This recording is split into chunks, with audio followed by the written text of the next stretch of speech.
11 август дар ҷаласаи ҳукумати Русия президенти ин кишвар Владимир Путин гуфт, кишвараш истифодаи як ваксинаи истеҳсоли ватанӣ барои ҷилавгирӣ аз коронавирусро иҷозат додааст.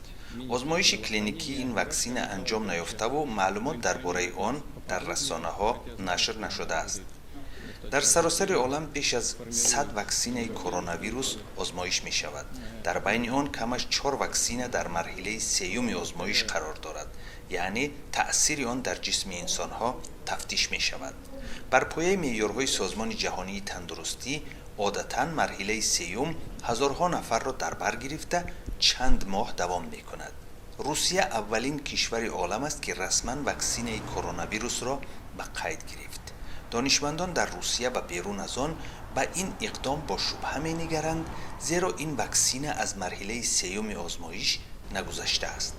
ҳафтаи гузашта созмони ҷаҳонии тандурустӣ аз русия даъват кард ки тибқи меъёрҳои эътирофшуда тамоми марҳалаҳои озмоиширо гузаронад, то ваксинаи воқеан бехатаре ҳосил шавад.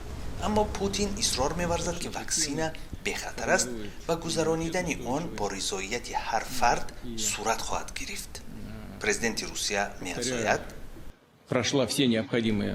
ваксина собит кард ки муассир аст ва дар ҷисми инсон масунияти давомдор эҷод мекунад.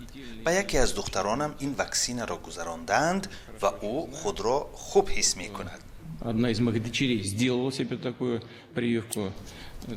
ҳукумати русия таъкид кард ки дар навбати аввал ваксина ба ходимони соҳаи тиб, муаллимон ва дигар касбҳои шабеҳи мувоҷеҳ ба риск пешкаш мешавад.